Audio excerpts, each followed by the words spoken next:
तो फिर जैसा कि आप लोग जानते हैं कि ईपीएफओ एपीएफसी एग्जाम प्रिपरेशन में एक बहुत बड़ा पेन पॉइंट है करंट अफेयर।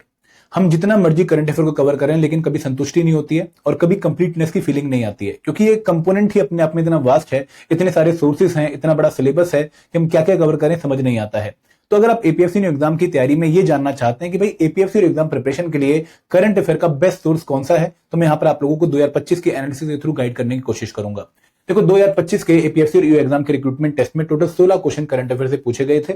और अगर हम इन क्वेश्चंस के सोर्सेज को चेक करें तो पीआईबी जो प्रेस इंफॉर्मेशन ब्यूरो है, जो कि एक बहुत ही रिलायबल और एक बहुत ही इंपॉर्टेंट सोर्स है करंट अफेयर की न्यूज का,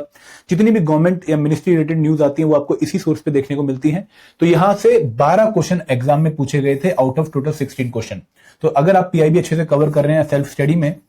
ठीक है, आपको रेगुलर हैबिट है पीआईबी से न्यूज कवर करने की और आप इनके नोट्स बना रहे हैं, तो आप एग्जाम में 16 में से 12 क्वेश्चन, लगभग 75% क्वेश्चन आप सॉल्व करने के लिए कैपेबल हो जाते। अगर आप सिर्फ न्यूज़पेपर पढ़ रहे हैं, द हिंदू पढ़ रहे हैं या फिर इंडियन एक्सप्रेस पढ़ रहे हैं, तो इन न्यूज़पेपर को अगर डेली आप पढ़ रहे हैं 30-40 मिनट के लिए भी और एग्जाम ओरिएंटेड तरीके से आप पढ़ रहे हैं, मतलब आप सिलेबस के उन टॉपिक्स पे न्यूज कवर कर रहे हैं जहां से आपकी जो है क्वेश्चन स्टैटिक पोर्शन से आते हैं, और दूसरी बात कि आप उन इंपॉर्टेंट डायमेंशन को कवर कर रहे हैं जहां पे पास्ट में भी क्वेश्चन करंट अफेयर से पूछे गए हैं। फॉर एग्जांपल अगर आप स्कीम्स एंड प्रोग्राम के जो है करंट अफेयर कवर कर रहे हैं, आप रिपोर्ट्स एंड इंडिसेस के कवर जो है करंट अफेयर कर रहे हैं, आप sports awards summit and conferences cover कर रहे हैं, तो भी आप 16 में से 7 क्वेश्चन न्यूज़पेपर के थ्रू कवर कर सकते थे इन दी एग्जामिनेशन। और दोस्तों अगर आप लोगों ने एडुटैप की करंट अफेयर मैगजीन्स को अच्छे से पढ़ा होता और इन मैगजीन्स के ऊपर आपने हाईलाइट या फिर अंडरलाइन करके जो है एक अच्छी रिवीजन की स्ट्रेटेजी फॉलो कर ली होती, तो आप एग्जाम में 16 में से 12 क्वेश्चन सॉल्व कर सकते थे। क्योंकि दोस्तों हमने भी जब करंट अफेयर हम बनाते हैं तो हम पीआईबी को अपना मेन सोर्स मानते हैं, इसके अलावा हम बिजनेस स्टैंडर्ड हो गया, द हिंदू हो गया, इंडियन एक्सप्रेस हो गया, इनको भी कवर करते हैं। तो अगर कोई बच्चा सिर्फ हमारी करंट अफेयर मैगजीन पढ़ रहा होता